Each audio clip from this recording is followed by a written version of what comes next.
Yeah. Sometimes you have to go in there and actually physically shut down the WebEx from the last meeting.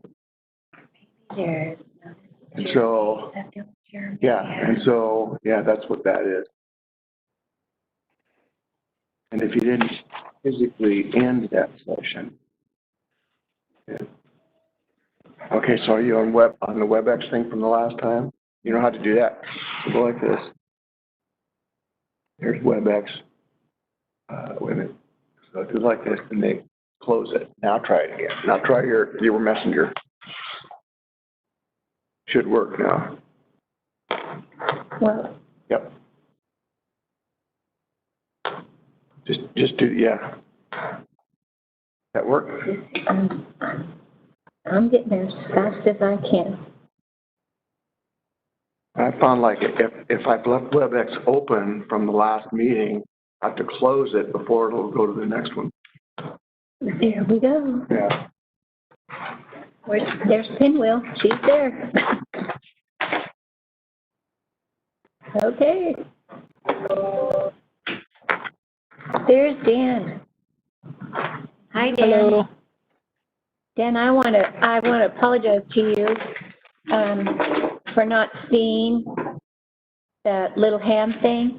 You know what you do, and you have my complete permission to do this and everything in a meeting is you interrupt, or you know what? You make your presence known, because I'm so busy trying to watch all the stuff and up there and read that I miss seeing your little hand. So if you'll just go, Commissioner White, if you'll just, something, just speak out. Is there a hand? Is there a hand icon here? Because I've never seen it. Yeah, there it is right there. Hand. Will you press that icon? Can you do that? Is it on now? No, it's here. Here it is. Oh. Where? Yeah, we're not seeing that. Looks like an ear. I think it depends on the view that you have. Okay, right here I'm underneath not of him is his microphone is if now. If you look up there on the list, you can see a little hand next to it. It's on the list. Oh. Gotcha. Yeah, but it's not on, it's not. I think it just depends on the. Yeah, and it's not showing up on our iPad thing. Okay. Yeah, I see it, but. So, yeah, just speak up. Yeah, just speak up. Just interrupt, and Commissioner White, if I might, or however you want to do it, just, if you'd be quiet for a minute, please, Commissioner White. Do you see that hand on your screen? Yep. So then we won't, because we need to hear from you whenever you have something to say, okay? Okay. All right. Sounds good. Thank you so much. I have this list up.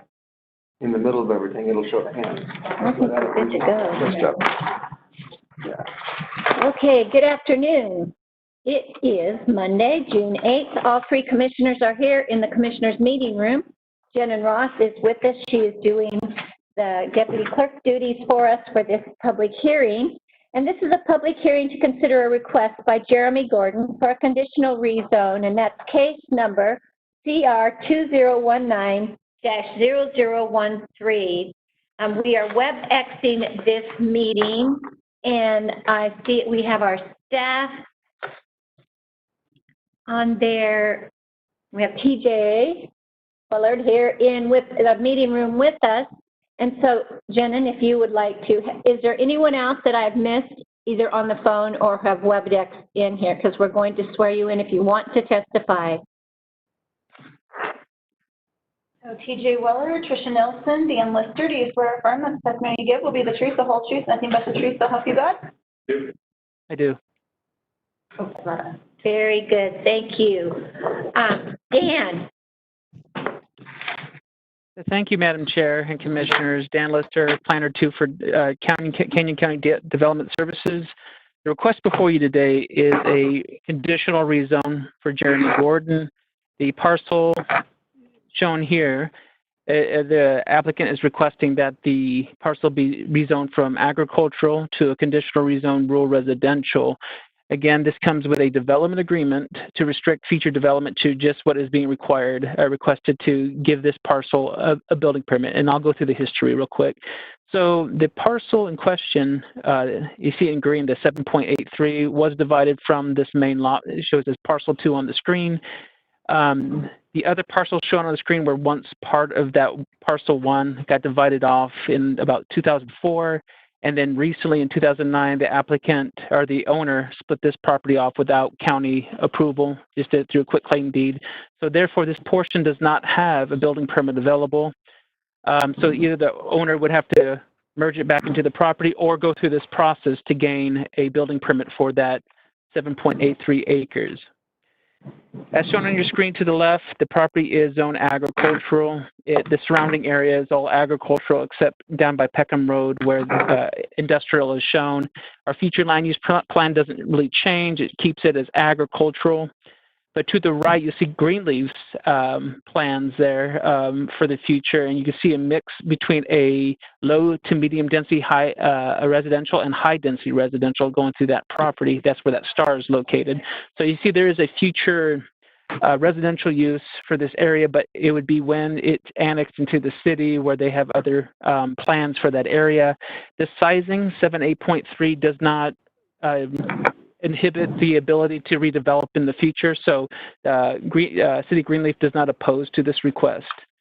To the left, you see that the property has moderately suited soils except to the eastern edge where there's a topography change. In the middle, you see that this area is a nitrate priority area. So any platting will have to do their nitrate priority studies at the time of that process. As you can see to the right hand of the screen is the surrounding subdivisions within 1 mile radius. There's only one, and it's a fairly old subdivision. However, it wouldn't be out of context being close to another subdivision. Can I ask you a question, Dan? Yeah. May I ask you a question? Sure. Regarding the nitrate priorities. We hear this all the time, and I know, and that one area there, that's pretty full of the nitrate.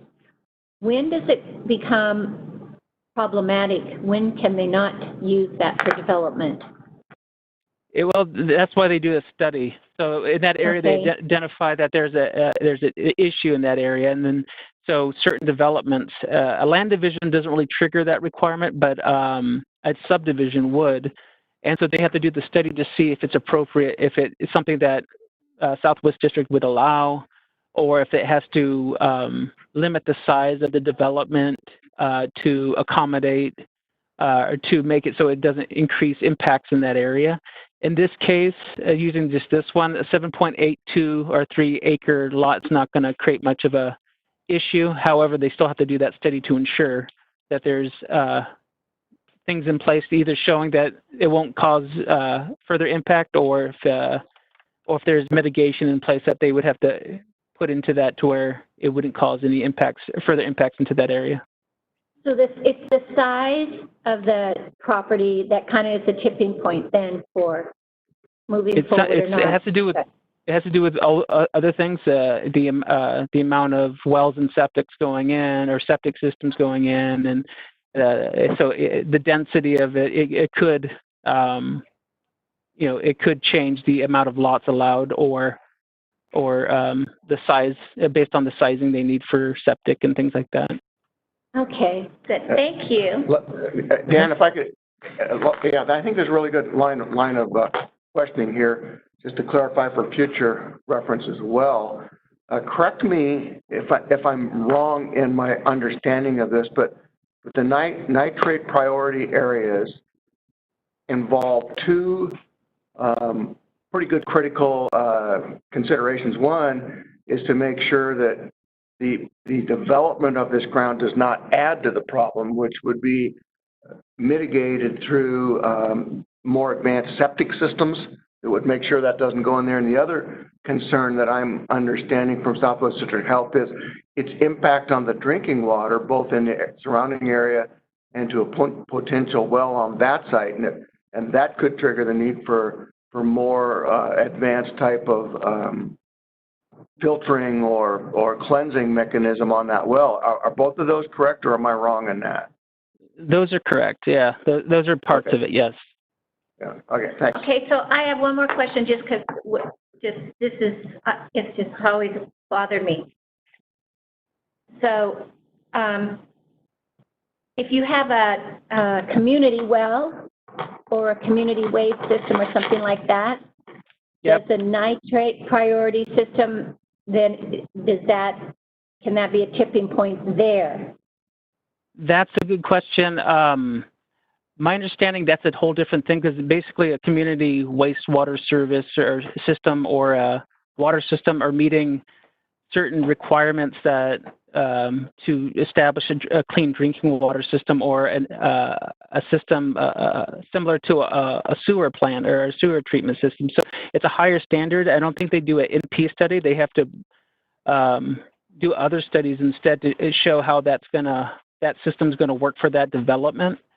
Okay, so a rural subdivision, if the board, I remember one 2 or 3 years ago, whatever, and we were discussing requiring them to have a community. Package plant, Yeah, basically they call those. a community, and so that wouldn't be affected, or it would be affected by the.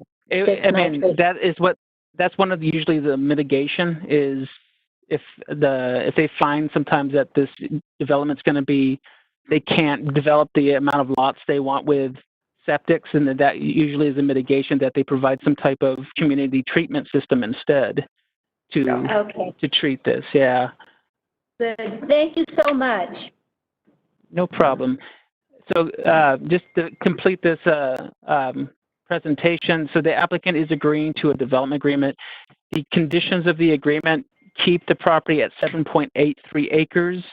And within that 7.83 acres, they are going to allow a building envelope of 2 acres to to have a house and accessory structures. The remaining 5.83 will remain as farm ground, and that sizing would allow them to qualify if they wish for agricultural exemption.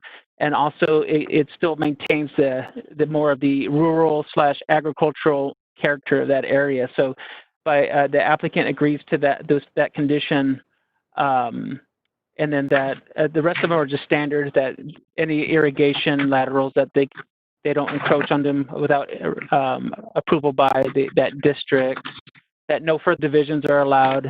They obviously can come back and modify this if they feel they want more divisions, but they would have to come back to the board to get that. With that, staff is recommending approval. This is similar to the recommendation provided by the Planning and Zoning Commission on February 20th. They also found this to be that the findings can be made and that the development agreement keeps that rural, residential / agricultural character intact. And this concludes staff's presentation. I have one more question. On Exhibit 1 on page 4, Okay. you have 1, 2, 3, 4, 5. You have those 5 conditions there. If you turn to page 13 of Exhibit 1 and under conditions of approval with the development agreement, it just says 6, 7, 8, 9, and 10, and I think they might be the same. And I just wanted to make sure that we're not missing the first half, but those are actually the same. Madam Chair, they're the same, just formatting issues with Word sometimes. Perfect. Good answer. Thank you. Madam Chair. Yes. Dan, I have a couple of questions for you on the division out, and I understand that this was not done in accordance with Canyon County's plan, so we're trying to do a retrofit on that. But I guess my question is why we went with a 2 acre on, because the surrounding properties have 1 acre. That's Exhibit 1, staff report, letter C. So the average lot size of 1.01 acres and other approved land divisions of smaller lot sizes. So talk a little bit about why we didn't just go with the 1 acre and leaving 6 acres or 7 acres in production. This was just a recommendation by staff and agreed upon by the applicant.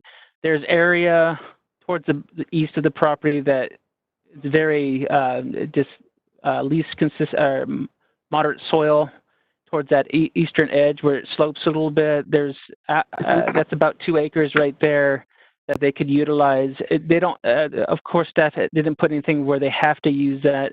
The 2 acres was decided because all structures would go there. So barns, anything they needed for the farm ground would all go in that 2 acre area where right now as an ag use, if they qualify for an ag exemption, they can get ag structures and they can put them anywhere they want on the property. So staff felt that the 2 acre building envelope provided enough for a single family residence, a secondary residence if they need it for farm uses, and then any accessory structures needed for the residence or for the ag use. And so it would be maintained in that one area instead of scattered throughout the rest of that property. And so on B, on page 2 of Exhibit 1, it says the land is currently used as pasture supporting a small animal facility. So what do they do there? Do they have horses or cows? What do they have there? Looks like a small feed. Yeah, and that's what it looks. That's what when staff went out there for a site visit, that's what it looked like to me. Is a small feedlot with cattle on there, and I think the applicant, Mr. Willer, would be able to explain more of that ag use out there for you. But it was once part of. I'm trying to annotate here. It was once a part of this larger operation, but due to irrigation issues and other things, they decided that this is more valuable as putting a house on it and having a smaller farm on it than being part of the pasture land. And that makes sense. If they're going to use that as a feedlot, they would need more room. And then can you address a little bit on page 1 of the staff report, Exhibit 1? It talks about the area of impact for the city of Greenleaf, but historically their area of city impact has been pretty big without a lot of movement on there. So how far away is Greenleaf from where this is at? And just give us very far away. Very far away. Yeah, and so I guess this is long term. Yeah. Yeah. And part of that acreage, I guess, might be needed on the septic side where there's a nitrate priority area to locate that in a good way too. So, thank you.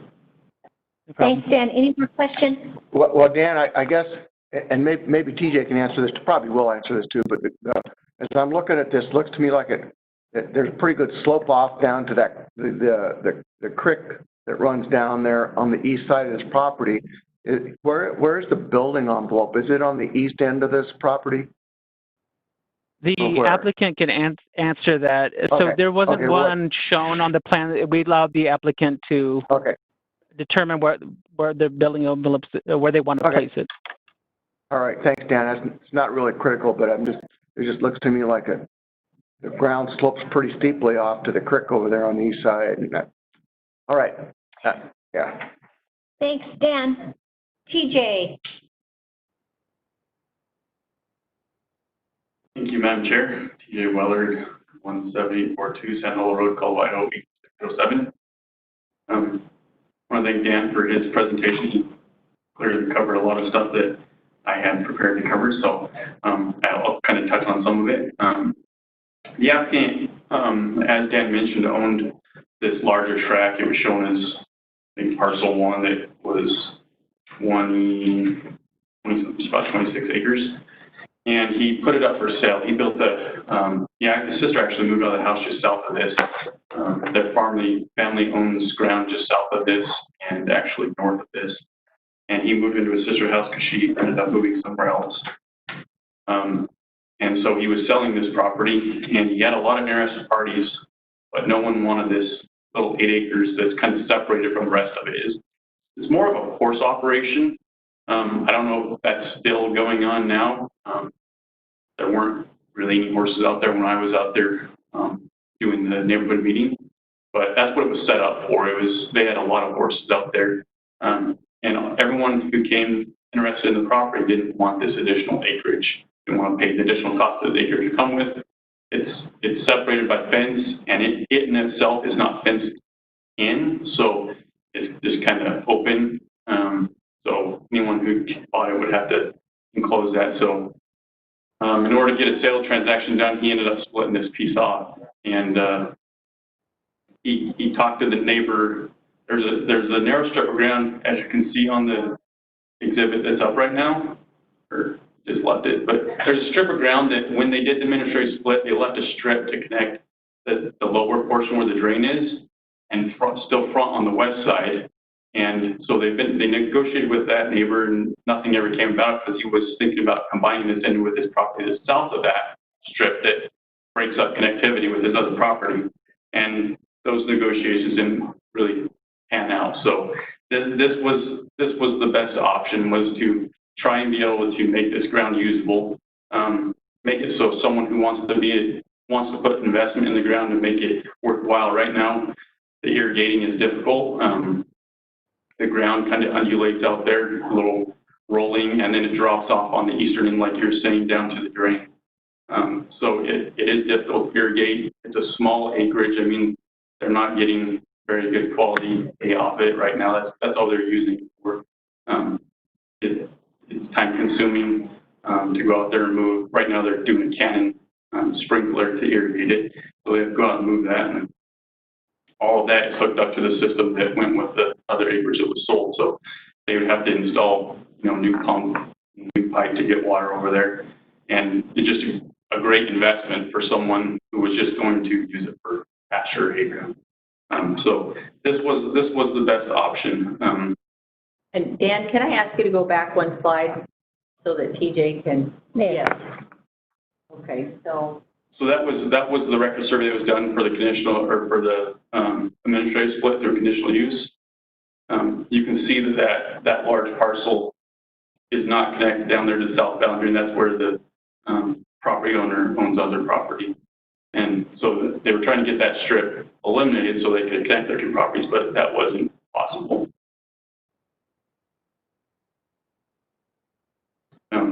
So to move on to the building envelope, the landowner owns a house just south of this, so he wants the envelope as well, so that someone just can't go plop it right in the middle of the actual usable ground, and then it'd be right in the middle of his back window and everything like that. So it is going to be on the eastern side where the ground is less usable. We're not going to be sticking right in the middle of the usable farm ground. And we're going to go out and physically locate where that ought to be. And that will be reflected on the subdivision plat that follows if this gets approved.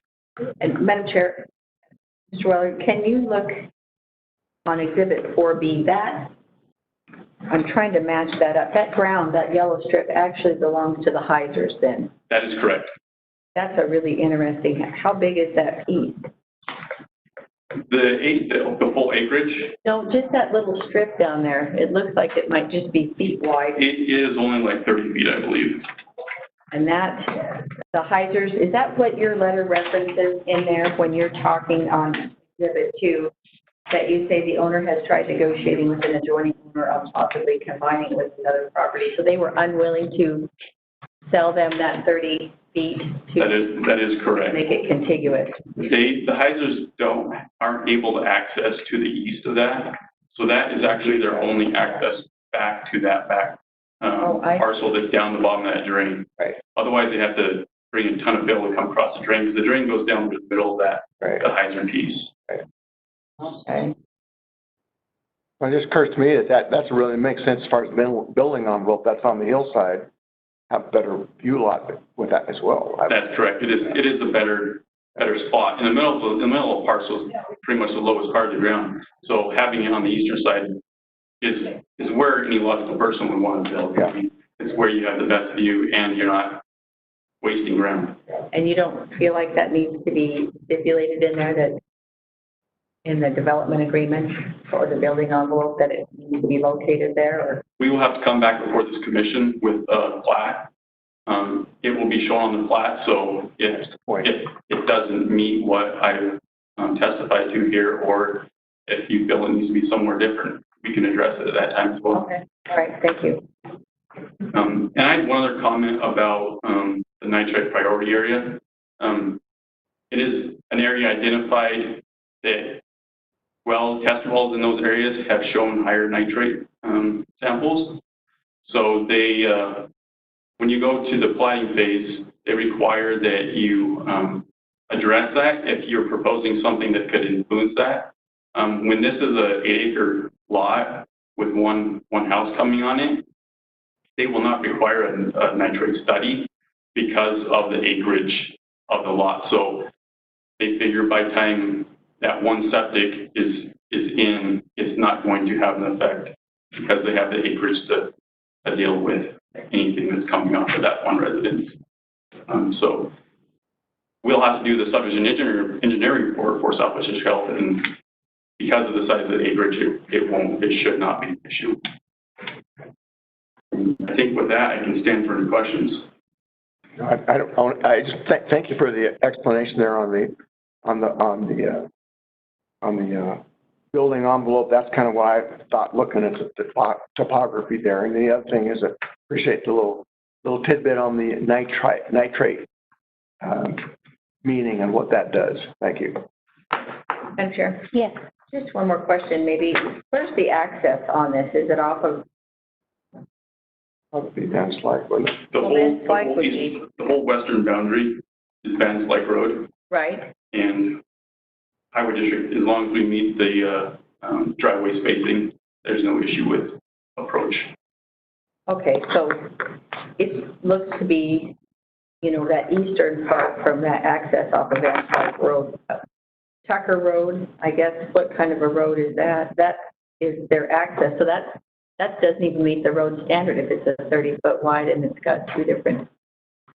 Am I thinking of that correctly? For the Heiser property, Well, I guess. Tucker doesn't touch this property. Oh, I see. So is that even a road there from between Van Slyke and Tucker? There's nothing there? It's just No. irrigation? yeah, there's nothing in between those two roads. Gotcha. Okay, That's south boundary, yeah. Yeah, our access would come off of Van Slyke along the western boundary. okay. Thank you. Okay. Any other questions for TJ? Thank you very much. And we have no one else signed up to speak. Dan, is there any follow-up or anything? No, Madam Chair. Okay, thank you. Madam Chair, I move we close public comment. Second. Moved and seconded to close public comment. All in favor? Aye. Madam Chair, I'd say this is one of the easier things we have to consider as we go through this pile of public hearings. This makes perfect sense here. And in order for that piece of ground to be usable, you've got to have this administrative procedure. And so I'm gonna stand on the side of approving this. Madam Chair, I'm in support. So I'll make a motion, Madam Chair, that we authorize the board. Let me get my, Right here. oh, okay. Authorize the board to assign and also the ordinance and development agreement for this piece of property as an approval. The case number is CR 2019-0013. Second. Moved and seconded to approve the conditional rezone. All in favor? Aye. Aye. Okay, very good. That will conclude this meeting. Thank you. Thanks, TJ.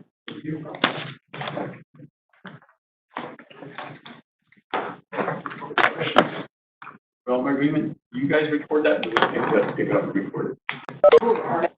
Yeah. Okay. Thank you guys, have a good day. All right, thanks, TJ. Thanks. Okay. All the documents. Oh, right. So we have one more. My head. Somebody's still on there. Is that Dan? Maybe Dan or Tricia. Or maybe the next one.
from BGA reballing services to solder bumping services. I don't know how fast we're going to be able to get rid of these potatoes at first, still, because it's going to affect the 2020 crop coming up. COVID-19 is posing a real gut punch to one of Idaho's most coveted commodities. Millions of potatoes.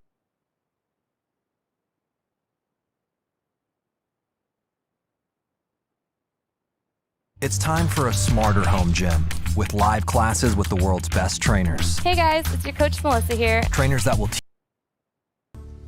I don't know how fast we're going to be able to get rid of these potatoes. And then in turn, asking them to turn around and give property tax relief to the businesses and the families within their jurisdictions. Incredible concept. We've been working on that, as the governor said, and as Mary knows, and we've been working on some property tax relief for years, trying to come up with a way that was acceptable by the legislature and by the counties and cities and the citizens as well. And now we have something that's going to give some immediate relief. It's going to be short term, it's going to be one term, but I really think it'll be an incentive for the legislature now to go back to work and look at some long-term solutions for this. And I'll tell you, I'm really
Hi, Jen. Did you read yours? Oh, she's muted. Now you're on mute. Hi, Jen. Hello, how are you? Good. How are you? Oh, busy, but doing good. Yeah, this is the end of the day. Yeah. 4 today. 4 of these today. Oh yeah, you did have 2 of Dan's also. I forgot about that. Yeah. It's a piece of pie. Yeah. A long day. Okay, good afternoon. It is Monday, June 8th. All 3 commissioners are here in the commissioners' meeting room. Monica Reeves is doing the deputy clerk duties for us today. And we have a public hearing scheduled. And this public hearing is to consider a request by HFC LLP for a conditional rezone, and that is case number RZ 2019-0031. We have people that have joined us by WebEx. Let me see if there are any phone. No, I have Chris Coles. Are you there? Harold Coles, are you there? Yes, I'm here. Both of you are there. Okay. Do you both wish to speak? Only if you have questions for me. I think what we'll do, is this Chris or Harold, or both? This is Harold. Okay, I think we'll go ahead and swear you in. And that way, if either one of you, if we have questions or something, you both will be already taken care of for testimony. Is that okay? That's okay. All right. Let's see, anybody else? There's just Jen and the commissioners. If I've missed anybody, please, I think we're good. Okay. Jen Almeida, Chris Coles, Harold Coles, do you swear or affirm the testimony you give will be the truth, the whole truth, nothing but the truth? So help you God? I do. I do. Okay. Okay, Jen. Thank you, Madam Chair. The subject property is approximately 73 acres. It currently has a zoning designation of agriculture. Future land use shows this area as residential. It is not located within an impact area or a flood zone, and the applicant is requesting a conditional rezone. Shown on the screen is a portion of the Canyon County future land use map. All of the yellow areas are residential.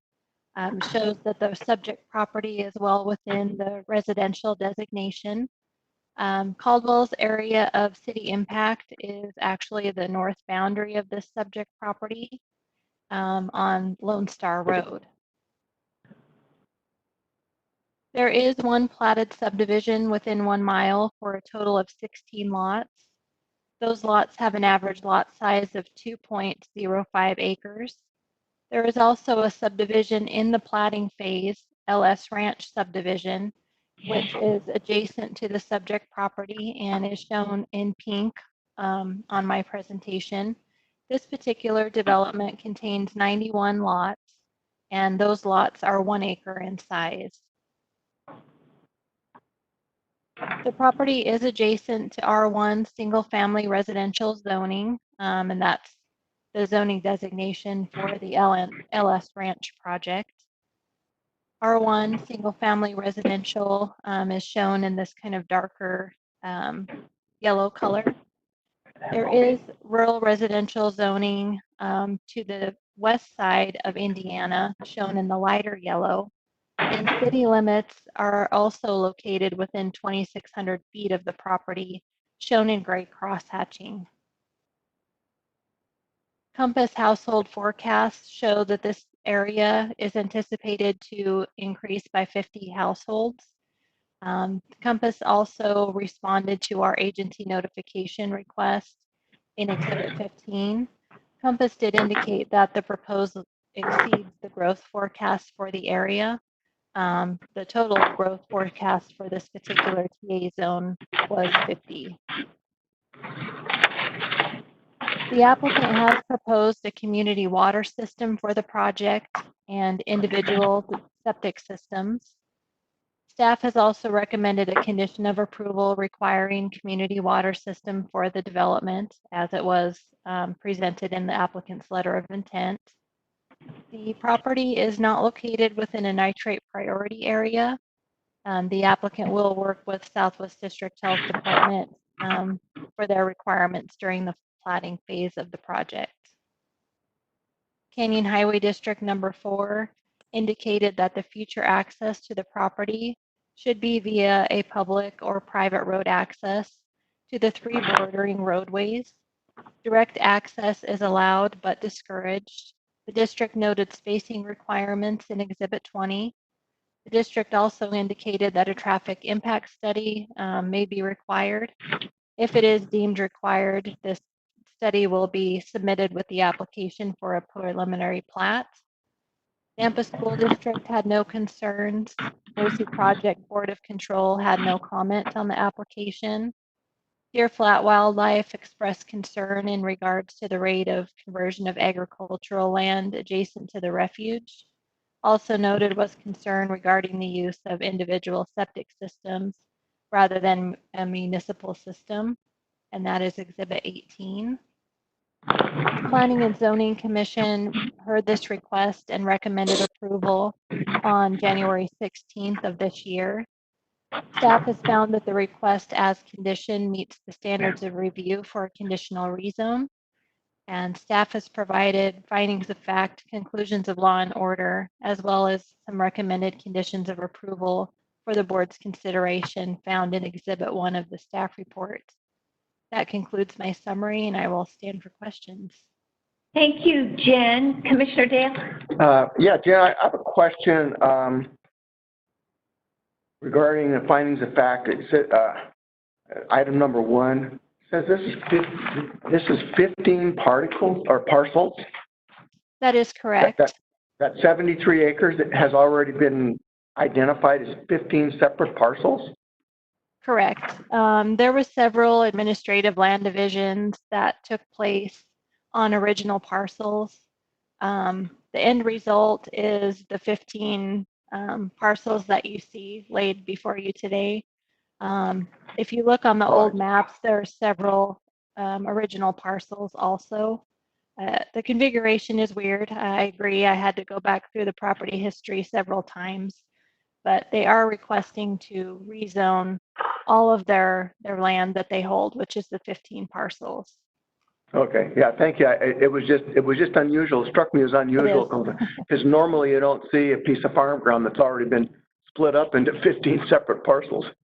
Yeah, and the applicant can further address that also when he speaks. He's got some history on that as well. Okay, thank you. Thank you. Commissioner Van Beek? Thank you, Madam Chair. So Jen, the Caldwell City Services are a half mile to the north, but the area of city impact is the northern boundary of the property, correct? Correct. Okay, and so they want a community well, so a shared well for all the homes in there, and that would equate those 15 parcels on 73 acres. Is there, I apologize, we've gotten this staff report late, but what's the projected number of homes in that development? I would defer that to the applicant as to what their intent is. However, you need to, in your findings, look at the maximum possibility that it could be developed. The applicant really wants to develop it at 1 acre lots, but how that configuration lays out will come in the platting phase. Worst case scenario, they could maybe get 68 lots. It's hard to tell depending on how they lay out their road. Roads are not figured in the average lot size. So I would say probably 65 may be the maximum they could get on a community system. Since they're doing individual septic systems, they would really have to make sure that they maintain that 1 acre average also. And no conceptual site plan submitted with this? Commissioner Van Beek, no, there was not a concept plan submitted. Okay. Hey, Jen, could you clarify something you said? It's my understanding that the requirement from Southwest District Health for a septic system is a minimum lot size of 1 acre, not an average of the division. Am I wrong in that? Commissioner Dale, it may be a little bit different in this scenario that they are not using individual wells and septics. Oh. They're going to do a community water system and individual septics. So there may be some flexibility there. Okay. However, until they actually plat, it's unknown what those actually are going to pencil out to be. Okay, thanks. That answers my question. Thank you. Madam Chair. You're welcome. HFC, it sounds like these are original landowners from 1950s, but who's our applicant behind the LLP? I believe that's a family LLP. The applicant can correct me if I'm wrong, but I think it's their family members that make up that LLP. Okay. And then there's a gravel pit located to the west. Can you identify the pit owners? Let me look on Exhibit 4, or excuse me, Exhibit 6.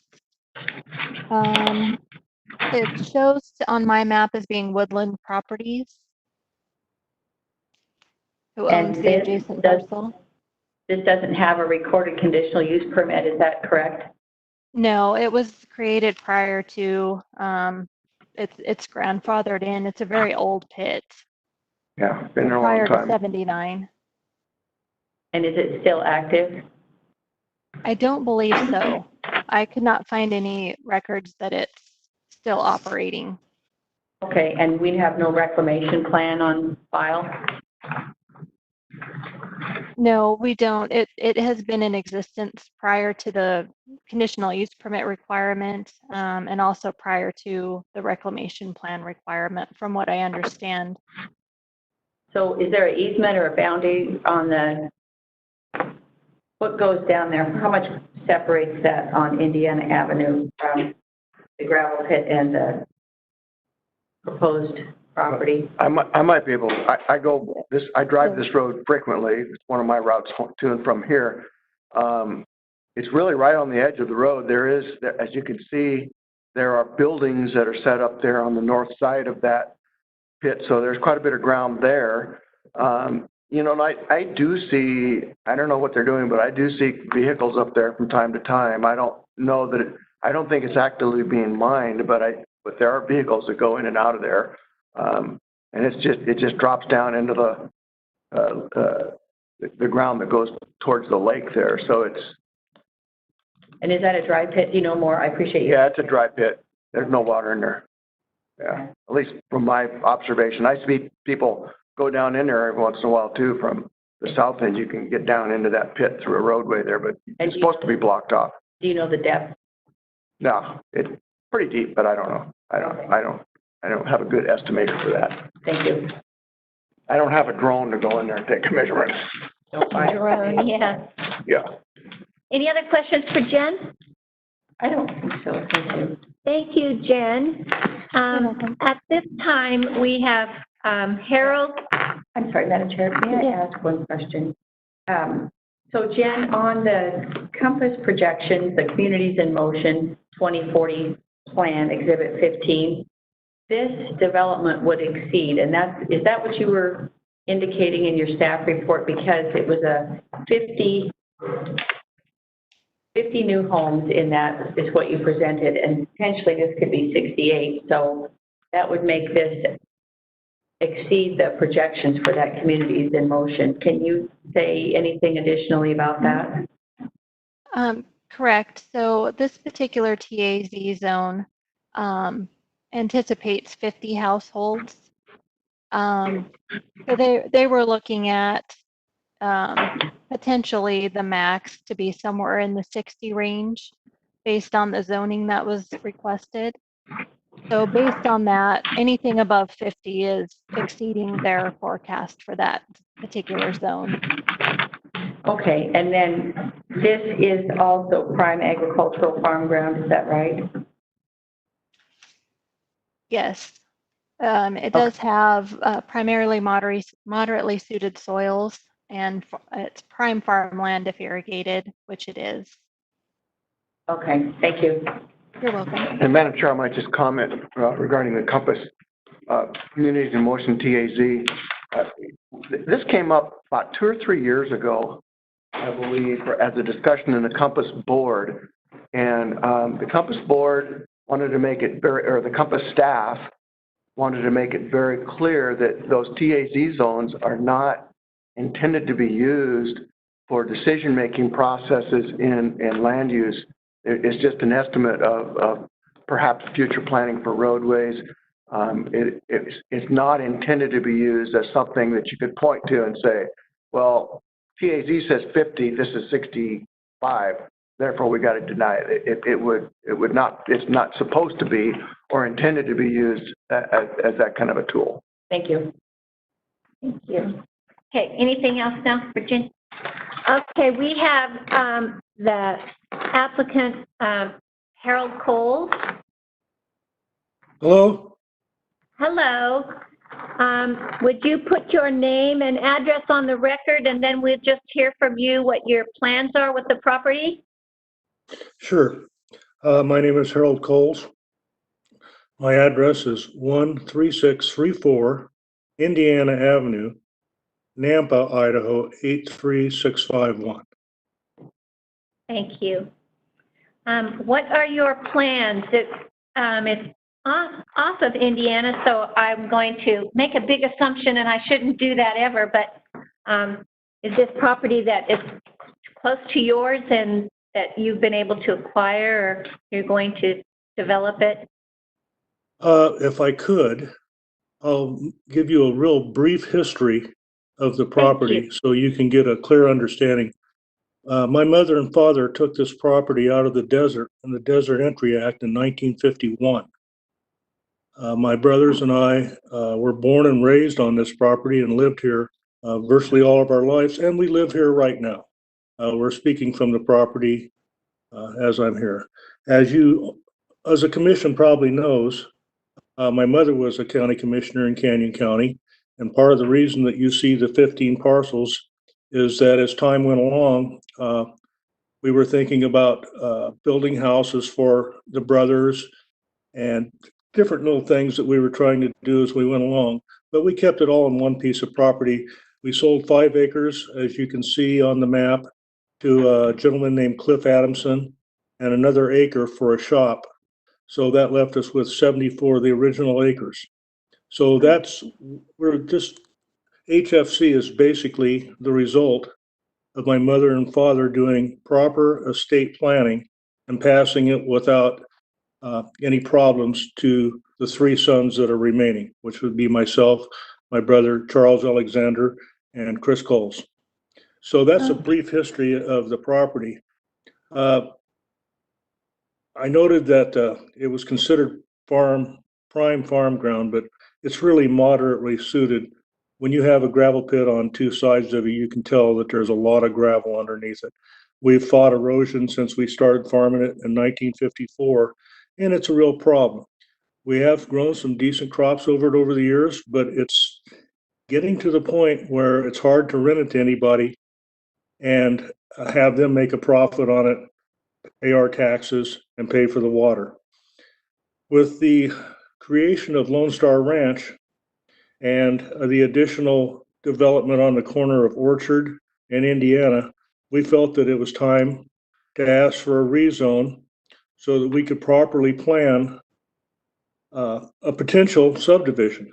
Obviously, there are 3 possibilities. 1, we could do nothing and just continue farming it. 2, we could offer it for sale and hopefully get a partner with us that would make a subdivision and a plan at a 1 acre density that would be complementary to Lone Star Ranch, which is, as you all know, well underway. Or 3, we could develop it ourselves.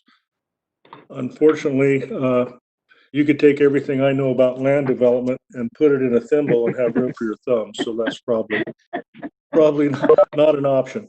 But we do see that in order to market it, it's a big advantage to everybody involved to, number 1, have it zoned R1, and number 2, have anybody who has an interest understand what the conditions are based on this process. Thank you. Thank you very much. Anybody, any questions for Mr. Coles? I just have to ask, what was your mother's name? Well, her real name was Unadell Coles, but everybody knew her as Tex. I guess that was before my time when she was the commissioner. Yeah, see, it was 1970. Let me think about this a minute. This is a hard one. So I think it was she was elected in 1972 and served a term, and then was elected to another term. And unfortunately, she had cancer and wasn't able to complete her second term. Well, it had to have been quite a while ago because it's even before Monica's time, and she's been here forever. Thank you. But I have to say, Mr. Coles, I have to tell you that 72 was one very good year. Yeah. Okay. So, Madam Chair, yes. The HFC is it Harold something Coles? Is that? Are you a, Harold, Frank, and Charles. I'm sorry? okay. It's Harold, Frank, and Charles?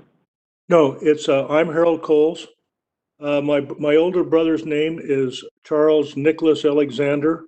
My younger brother name is Chris Coles. Chris Coles. So it's Harold. Actually, they call us Nick, Rick, and Chris, if you want to know the truth.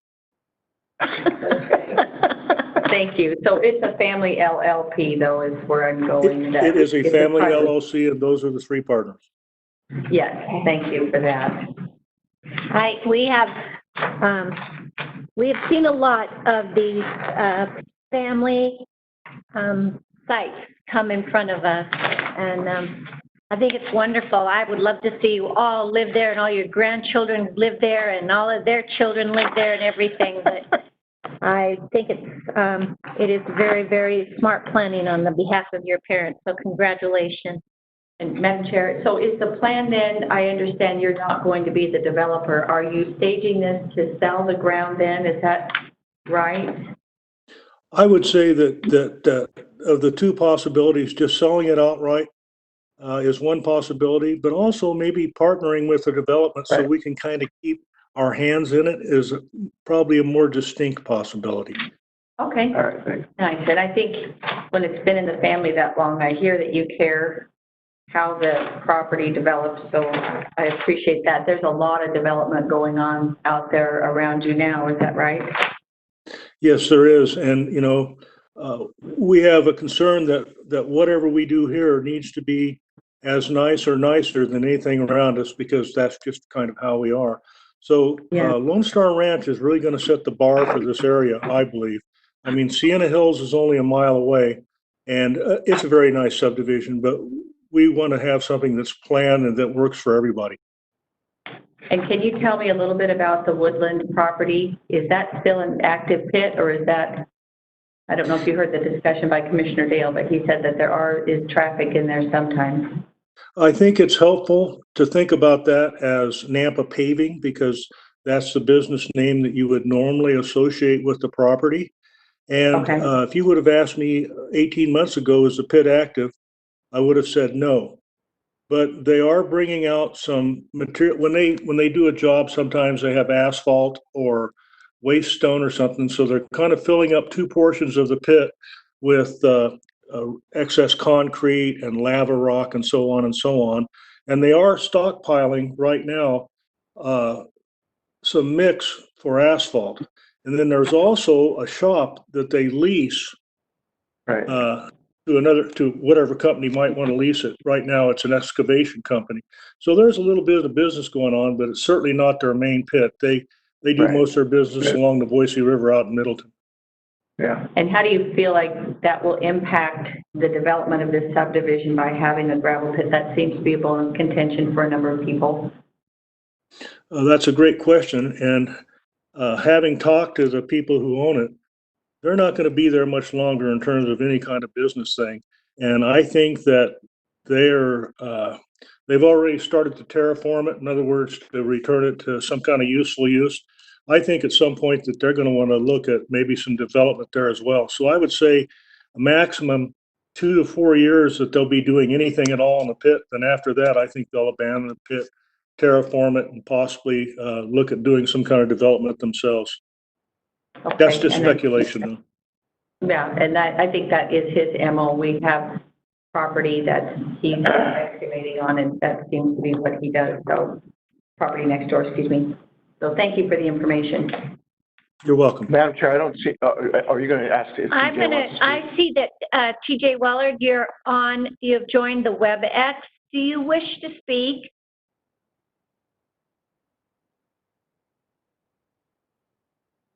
TJ, are you there?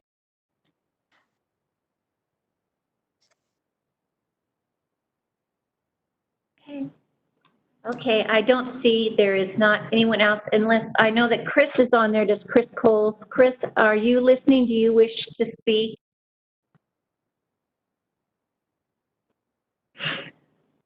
Okay. I think you have him muted. Okay. Oh, I think he is muted. You're right. I am muting, but then he muted. Oh, now he's on. Now you're on, Chris. Hi, You wish- this is Chris Coles. Okay, do you have anything to add? No, not really. I agree with my brother. If you look at the plat map that's up there, the two homes at the top of the hill are his and mine. So Okay.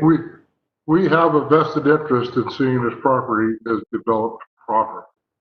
I'm a career, worked in heavy construction and residential construction all my life.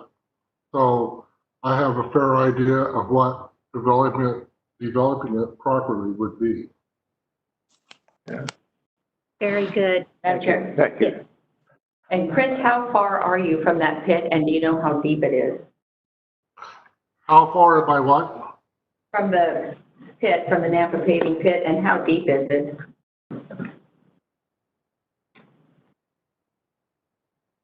I'm sorry, I'm not hearing that correctly. I can answer for Chris. We're right across the road from the pit, and I'm guessing it's 80 feet deep. I'm guessing. Probably 80 feet at the deepest point. I would say that's right.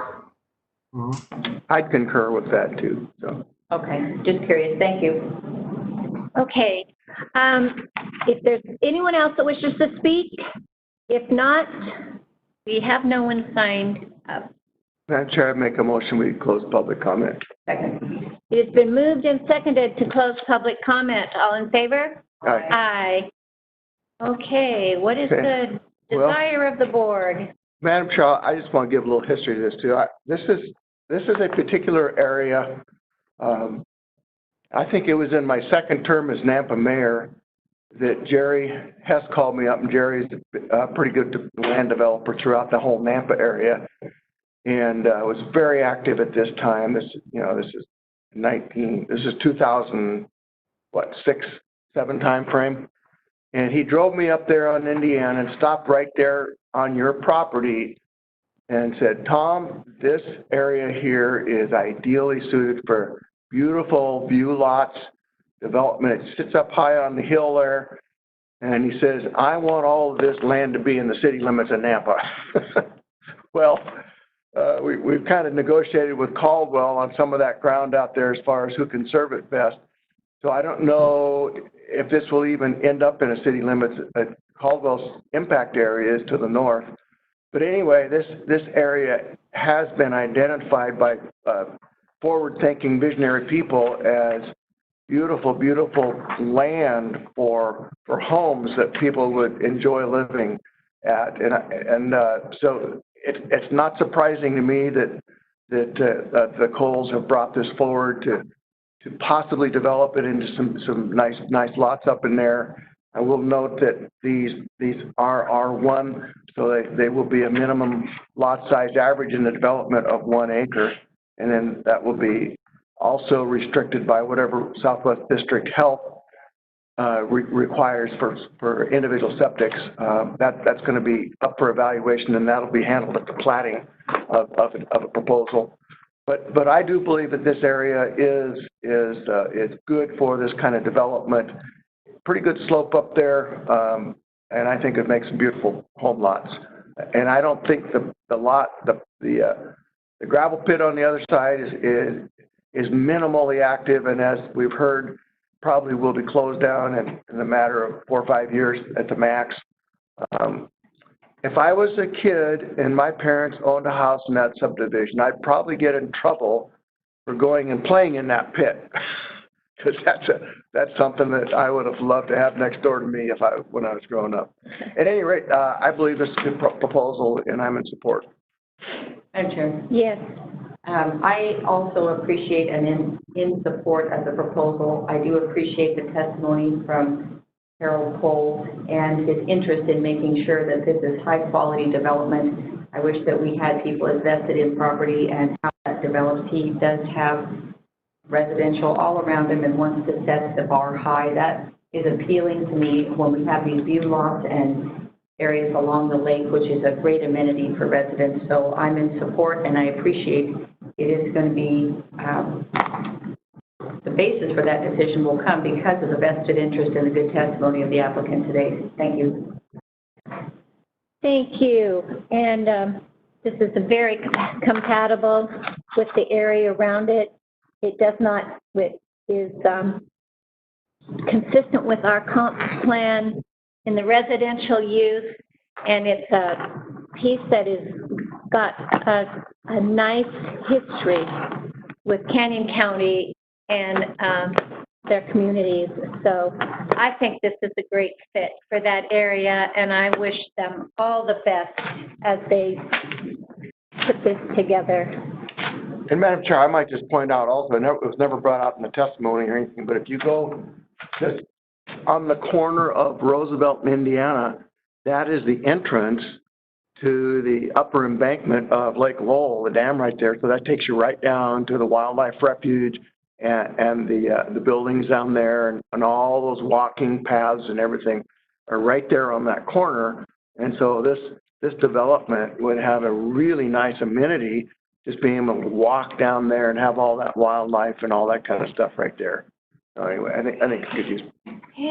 Madam Chair, just one more thing. So noted for the record, the concerns stated by the refuge in that there's some concern at what that would do for that, but hopefully with someone safeguarding and being a watchman for how that develops, the caliber of that development will protect that because people will care about their community and the environment.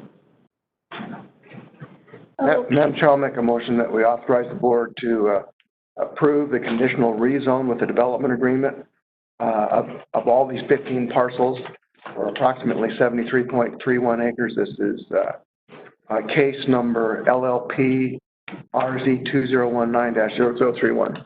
Second. Moved and seconded to approve this conditional rezone. All in favor? Aye. Okay. Question maybe Jen can answer on the development agreement. I guess we need the applicant's signature. But what? Jen, on the development agreement, do we need So the question is, can we sign it before the applicant? before the applicant does? I believe that you can. I would just ask that you also make a motion in regards to the ordinance. Sorry. And also, if you could also make a motion for the development agreement, just to have those all voted on. The development agreement was part of the motion.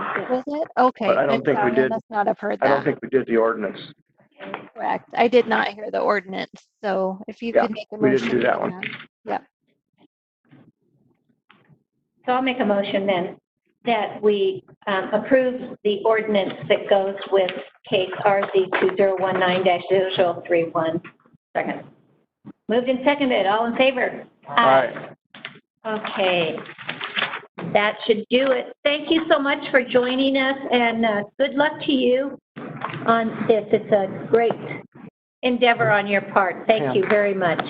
And then if we can just, we don't have a notary here, so if Mr. Coles, and I forget whose name's on the development agreement, but if they can go to DSD to sign that agreement in front of a notary.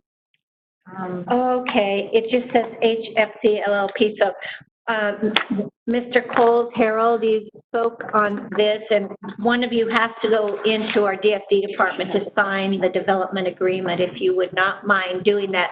So if you make a call or something, we can. I would be glad to take care of that. Okay, very good. Tricia's hand is up. Tricia. And could I add one last thing? What would that be? I want to compliment Jen and the rest of your staff in Canyon County. As a former postmaster, I've dealt with planning councils all over the Northwest, Eastern Washington, and Idaho. Canyon County is really lucky to have Jen and the rest of your staff. They do a fantastic job. I agree. Thank you very much. I agree. Thank you. Patricia, did you have something to say? She's muted. There we go. Yep. There we go. Hey, I just was going to say the board should not sign it before the applicant. Once they sign it, it's good for you to sign it, and then Monica gets it recorded. Once it leaves your hands, there's a danger it may not make its way up to the recorder's office. So. Okay, good advice. Thank you, Anyway, Trish. for what it's worth, my 2 cents. That's very good. It was worth all of that and some more. And Jen, did you have something to add? No, I was just going to add what Tricia added after I spoke. I also wanted to let the applicant know that I can set up an appointment for them to come into our office to sign that. I'll be in contact with the applicant and we'll get that all taken care of. Very good. Thanks, Jen. Thank you. Okay, that concludes this meeting. Thank you.